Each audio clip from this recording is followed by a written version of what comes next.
یہ سن کر بکھری ہوئی ہڈیوں میں حرکت پیدا ہوئی اور ہر آدمی کی ہڈیاں جمع ہو کر ہڈیوں کے ڈانچے بن گئے۔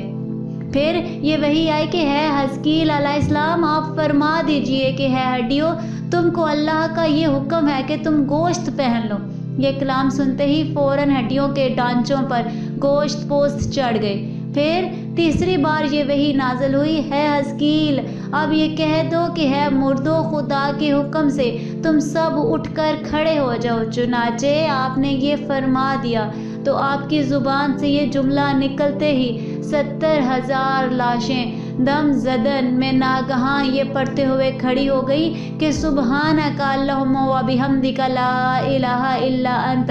پھر یہ سب لوگ جنگل سے روانہ ہو کر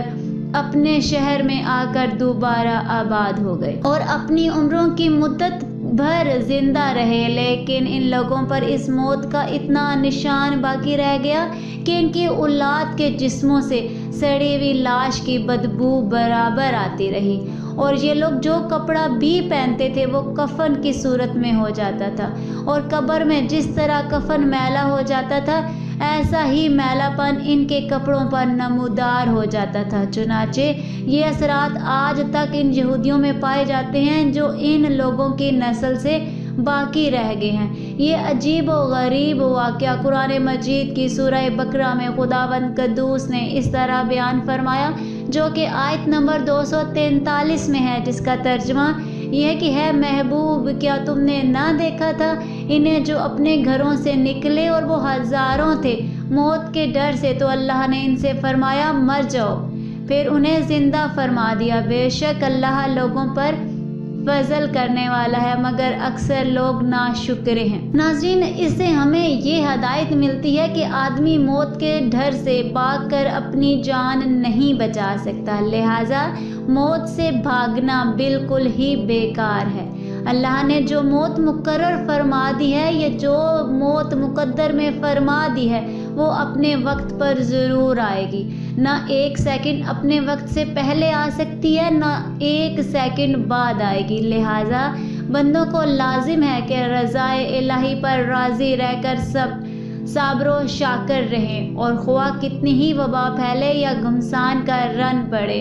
اطمینان و سکون کا دامن اپنے ہاتھ سے نہ چھوڑیں، اور یقین رکھیں کہ جب تک میری موت نہیں آتی مجھے کوئی نہیں مار سکتا اور نہ میں مر سکتی ہوں،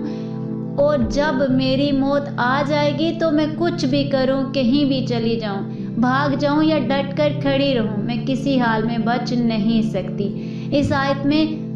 خاص طور پر مجاہدین کو ہدایت کی گئی ہے کہ جہاد سے گریز کرنا یا میدان جنگ چھوڑ کر بھاگ جانا ہرگز موت کو دفع نہیں کر سکتا، لہٰذا مجاہدین کو میدان جنگ میں دل مضبوط کر کے ڈٹے رہنا چاہیے، اور یہ یقین رکھنا چاہیے کہ میں موت کے وقت سے پہلے نہیں مر سکتا، نہ کوئی مجھے مار سکتا ہے۔ یہ عقیدہ رکھنے والا اس قدر بہادر اور شیر دل ہو جاتا ہے کہ خوف اور بزدلی کبھی اس کے قریب نہیں آتی، اور اس کے پائے استقلال میں کبھی بال برابر بھی لغزش نہیں آ سکتی۔ اسلام کا بخشا ہوا یہی وہ مقدس عقیدہ ہے جس کی بدولت مجاہدین اسلام ہزاروں کفار کے مقابلے میں تنہا پہاڑ کی طرح جم کر جنگ کرتے ہیں، اور یہاں تک کہ فتح مبین ان کے قدموں کا بوسہ لیتی تھی، اور ہر جنگ میں مظفر اور منصور ہو کر اجر عظیم اور مال غنیمت کی دولت سے مالا مال ہو کر اپنے گھروں میں اس حال میں واپس آتے تھے کہ ان کے جسموں پر زخموں کی کوئی خراش بھی نہیں ہوتی تھی، اور وہ کفار کے دل میں بادل لشکروں کا صفایا کر دیتے تھے۔ شاعر مشرق نے اس منظر کی تصویر کشی کرتے ہوئے کسی مجاہد اسلام کی زبان سے یہ ترانہ سنایا ہے کہ ٹل نہ سکتے تھے، اچانک جنگ میں اڑ جاتے تھے، پاؤں شیروں کے بھی میدان سے اکھڑ جاتے تھے، حق سے سرکش ہوا کوئی تو بگڑ جاتے تھے،